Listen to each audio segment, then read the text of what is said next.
Sidhu Kanhu stadium में आयोजित नामांकन जनसभा कार्यक्रम में विपक्ष पर जमकर बरसे अमर कुमार बावरी। साहिबगंज राजमहल लोकसभा संसदीय क्षेत्र से भाजपा प्रत्याशी ताला मरांडी के नामांकन करने के बाद सिद्धू कान्हू स्टेडियम में आयोजित विशाल जनसभा को अमर कुमार बावरी ने संबोधित किया, जहां इस क्रम में उन्होंने विपक्ष पर जमकर प्रहार किया। देखिए क्या कहते इस बारे में अमर कुमार बावरी।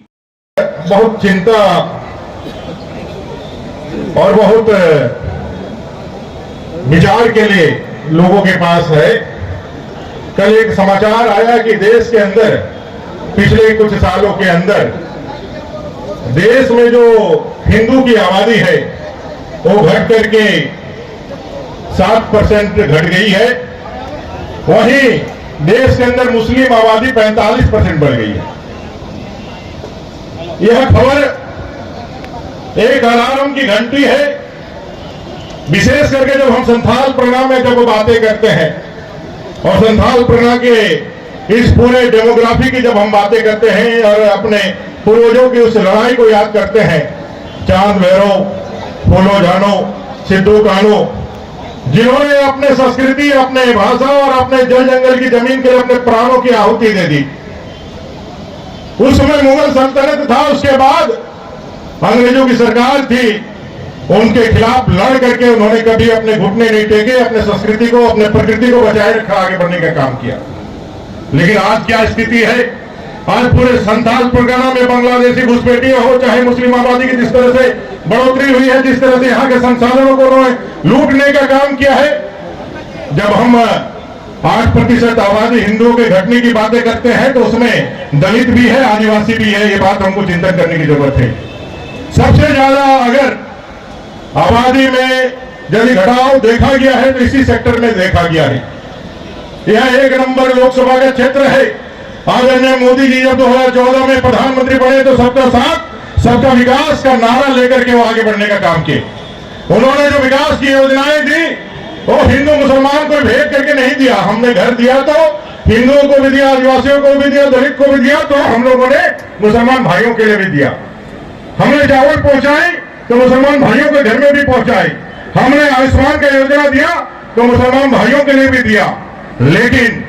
लेकिन जब वोट का समय आया तो लोग अपने धर्म को आगे करके वोट करने लगे। तो हमने सबका साथ सबका विकास का नारा देकर आगे बढ़ने का काम किया, लेकिन उन्होंने कभी हमारा साथ नहीं दिया। ये भी हमारे लिए एक बहुत बड़ा चुनौती है। इसको भी समझना होगा और समझ करके इस 1 नंबर राजमहल सीट में यह दिखलाना होगा कि जो विकास की बातें करते हैं, अगर संथाल परगना में लंबी चौड़ी सड़कें आई, संथाल परगना जो देश के मानचित्र से गायब था, उस संथाल परगना में साहेबगंज तक अगर गोविंदपुर से सड़क आई तो भारतीय जनता पार्टी ने लाई।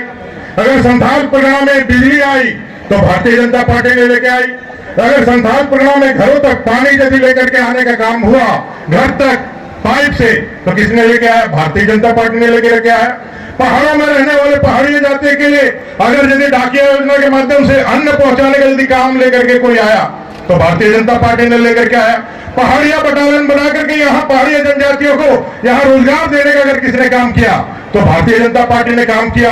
भाई एक बार झारखंड मुक्ति मोर्चा कांग्रेस से पूछो तो कि इस संथाल परगना के लिए आप लोगों किया क्या? आज बंदरगाह बना करके इसको भारत के मुख्य धारा में जोड़ने का काम, या बगल संथाल परगना में एम्स ला करके, हवाई अड्डा ला करके इस संथाल परगना को आगे बढ़ाने का काम जहां भारतीय जनता पार्टी ने किया है, वहीं कांग्रेस, जेएमएम और आरजेडी ये कहती है कि हम जब सत्ता में आएंगे तो धर्म के आधार पर आरक्षण देंगे, मुसलमान भाइयों को हम धर्म के आधार पर आरक्षण दे देंगे और SC ST OBC का आरक्षण को छीन लेंगे। ये सारी बातों को ध्यान में रख करके जो चमड़ी के रंग से आज देश का विभाजन कर रहे हैं और कह रहे हैं कि उत्तर भारतीय चाइनीज जैसा दिखते हैं, दक्षिण भारतीय अफ्रीकन जैसा दिखते हैं, ऐसा चमड़ी के आधार पर नस्लवादी जो भेदभाव करके आज कांग्रेस सत्ता में आना चाहती है, उनसे सावधान रहने के लिए, उनसे सावधान रह करके अपने मत का अधिकार का प्रयोग करने के लिए मैं आपसे आग्रह करने आया हूं कि भ्रष्टाचार की जननी कांग्रेस, तुष्टीकरण की जननी कांग्रेस, वंशवाद की जननी कांग्रेस और कांग्रेस का एक नेता एक विधायक दल के नेता के रूप में, भारतीय जनता पार्टी के नेता के रूप में मैं पूछना चाहता हूं, इसी लोकसभा क्षेत्र में आलमगीर आलम साहब हैं, कांग्रेस विधायक दल के नेता है, इस राज्य में कैबिनेट के मंत्री हैं, उनके नौकर के यहाँ जहांगीर आलम के यहाँ 35 करोड़ कैश मिलता है। जहांगीर आलम और आलमगीर आलम का क्या संबंध है, ये झारखंड की जनता जानना चाहती है, देश की जनता जानना चाहती है।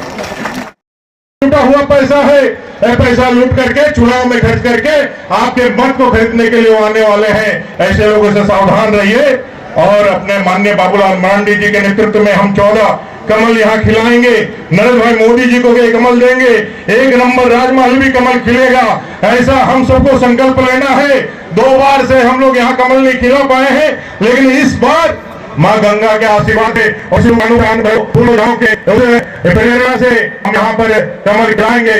ऐसा विश्वास रखते हुए, ऐसा संकल्प लेते हुए अपने भाइयों में आ रहा हूँ।